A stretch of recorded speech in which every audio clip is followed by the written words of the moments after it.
vayan ya con las ideas muy claras a esta comisión.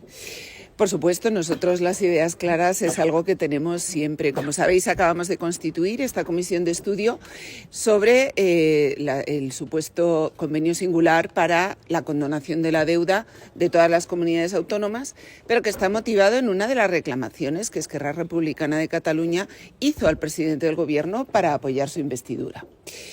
Nosotros sabemos que al Partido Popular no le va a gustar mucho lo que nosotros vamos a pedir, pero acabamos de registrar un plan de trabajo. Nosotros votamos en contra de esta comisión, pero ya que esta comisión se ha constituido, pues vamos a intentar hacerla útil. Como os digo, hemos registrado un plan de trabajo porque consideramos que no se puede solucionar nada si no se estudian las causas que nos han llevado a esta situación.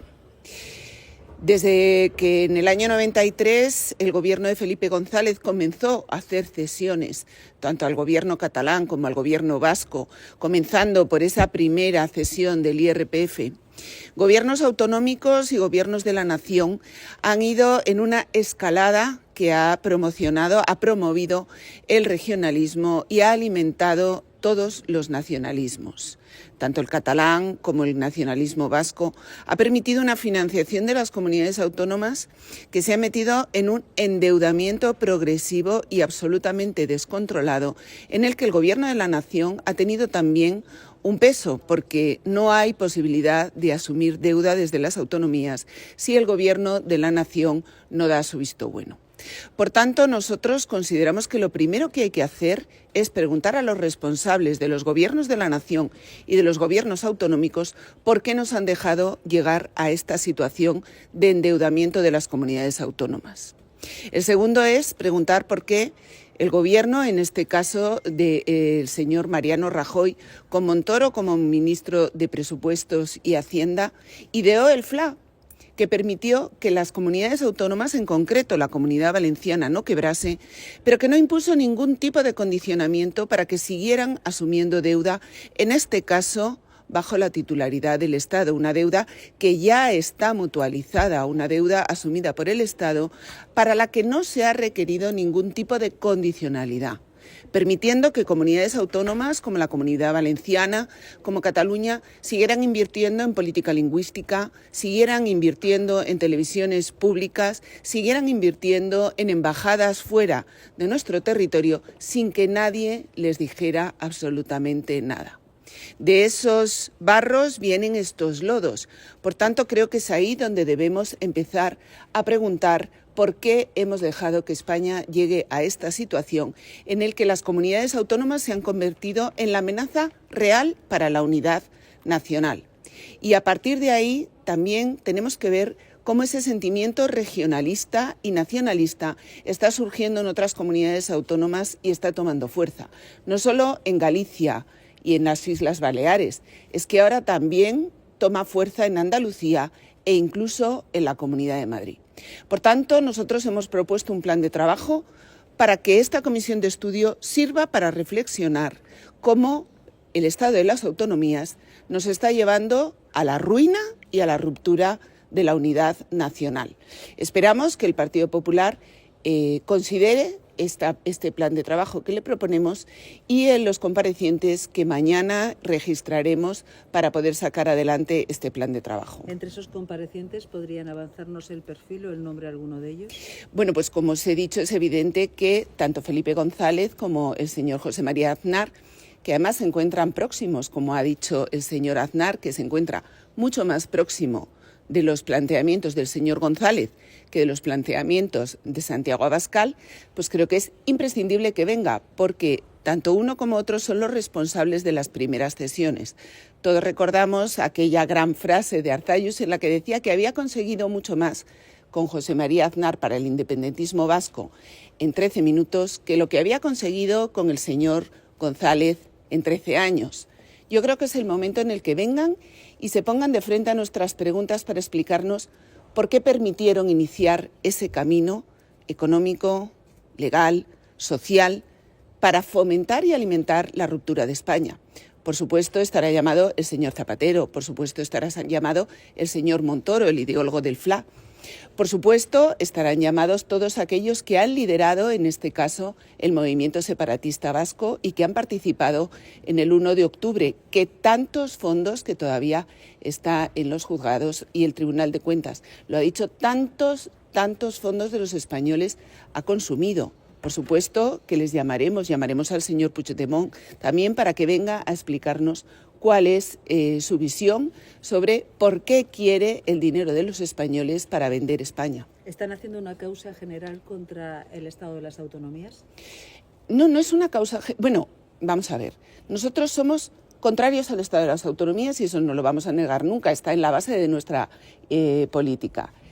Pero es que, además, somos conscientes de que hay un efecto real del Estado de las autonomías en el empobrecimiento de los españoles, en el empobrecimiento de la clase media.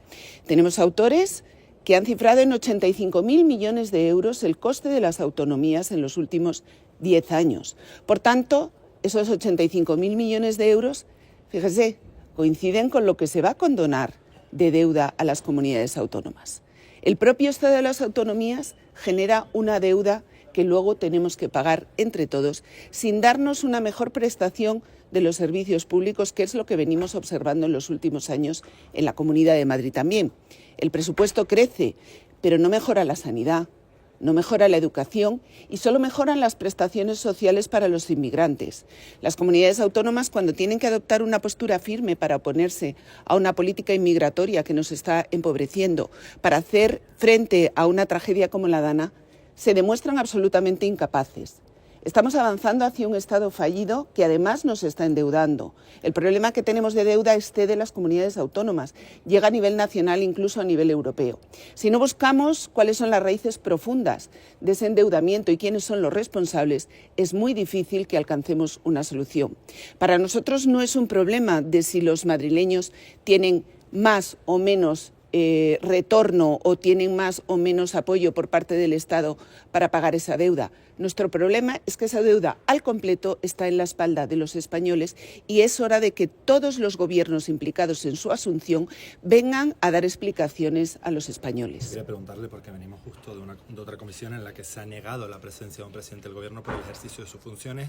¿Qué ha cambiado en el último mes para que Felipe González, José María Aznar, los presidentes del gobierno por el ejercicio de sus funciones vayan a venir? Y luego preguntarle por el marco en el que se constituye esta comisión? Se habla sobre el pacto bilateral del PSC y Esquerra Republicana.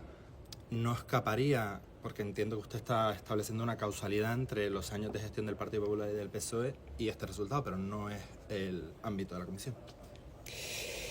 Vamos a ver, tenemos que discernir un poco entre qué es lo que quiere hacer el Partido Popular y la realidad de las cosas. Si esta comisión nos sirve, como digo, para llegar a las causas últimas de esta situación de endeudamiento, de quiebra de las comunidades autónomas, que si no se modifica nada supone una quiebra de los servicios públicos básicos que se deben de prestar en sanidad, en educación y en políticas sociales a los españoles, no entiendo para qué sirve esta comisión de estudio.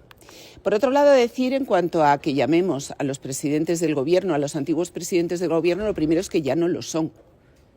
Podríamos tener ese caso en el caso del señor Sánchez, pero creo que no hay nadie más experto en la deuda asumida tanto por el Estado como por las comunidades autónomas que los presidentes de gobierno que han presidido esos consejos de ministros en los que se ha aprobado la deuda. Y luego, por otro lado, recordar que lo que ha dicho el Consejo de Estado es que no tienen obligación de venir, no que no puedan venir. Yo lo que sí considero es que tienen la obligación política de venir, sino la obligación legal. Creo que cualquiera que haya sido presidente de gobierno tiene siempre la obligación de enfrentarse políticamente a las preguntas que se le requieran en relación a lo que su mandato puede afectar también hoy en día a la vida diaria de los españoles. Queda en su mano el ver si realmente son tan democráticos como dicen y están dispuestos a dar cuenta de todas las decisiones que tomaron, no solo en el momento que son presidentes de gobierno, sino en el momento en el que esas decisiones que tomaron despliegan todos sus efectos. Es de esperar que, como en otras comisiones, pues el reparto de comparecencias pues acabe deparando una limitación de las posibilidades de cada grupo, especialmente de ustedes, que son el grupo menor, para pedir compareciente. Ya ha pasado. En esta previsible situación, ¿cuál sería la prioridad en torno a los comparecientes de Vox? Bueno, vamos a esperar a que los acontecimientos sucedan. Nosotros, por supuesto, no podemos hacer otra cosa que plantear un plan de trabajo en el que, al igual que tenemos el mismo número de diputados presentes en la comisión, tengamos el mismo número de comparecientes y, sobre todo, independientemente del plan de trabajo, tengamos una libertad para llamar a los comparecientes a hablar de cualquiera de los temas que nosotros proponemos en el plan de trabajo. Sabemos que el Partido Popular, como os digo, como no le van a gustar, como tampoco le gustaría al Partido Socialista nuestro plan de trabajo si hubieran decidido no abandonar la comisión, es muy probable que, como hizo en la Comisión de Investigación de Begoña, quiera limitar nuestro trabajo de alguna manera. En el momento en el que eso se produce, pues iremos contando si iremos tomando las decisiones al respecto, porque si hay algo que Vox tiene claro es que lo que no vamos a hacer es someternos nunca a priori a reglas que se nos quieran imponer de forma absolutamente antidemocrática. Nosotros no hemos venido a eso. Nosotros hemos venido a decir la verdad, a defender la verdad y a contar a los españoles la realidad de cuáles son los motivos de los que ellos están viviendo ahora las consecuencias.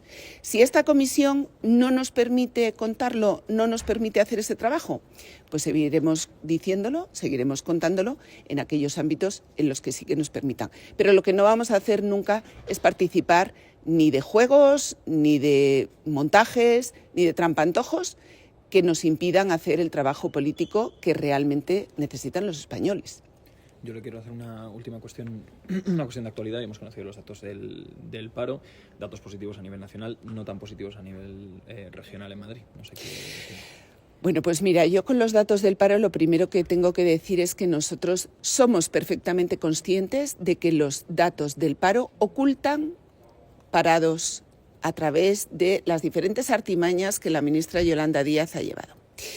Todo el registro de fijos discontinuos al final no son más que herramientas que lo que le permiten al Gobierno es utilizarlo como arma política, engañando a los españoles. Lo que tampoco podemos entender, y hemos pedido muchas veces a la Comunidad de Madrid, es que haga su propia contabilización de paro, que haga su propia contabilización, que nos diga cuántos fijos discontinuos son realmente fijos discontinuos y cuántos fijos discontinuos deberían ser contabilizados como parados. Ya sabéis que hay fijos discontinuos que cobran el paro. Por lo tanto, yo creo que lo primero que tenemos que hacer es exigir a la Comunidad de Madrid que haya una contabilización real, pero no porque queramos contar fuera de Madrid el paro, sino porque hay que contrastar las mentiras del Gobierno. Hay que hacer oposición frontal con todas las armas que tenemos. Solo sabiendo el número real de parados vamos a poder aplicar políticas reales que nos permitan promover el empleo, que es el objetivo último que debe de tener un gobierno.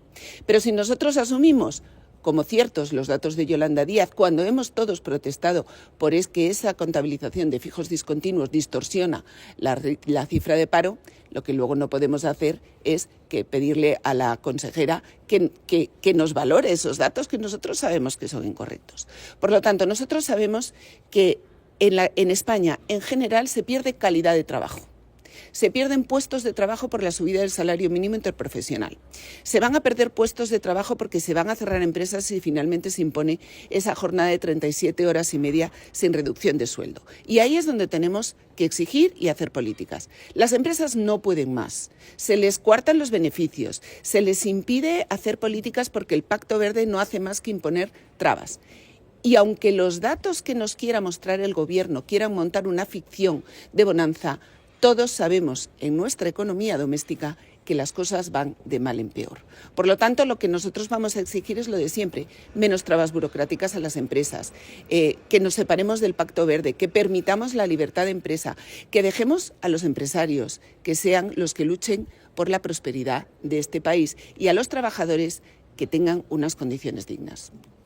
Pues ya está, muchísimas gracias.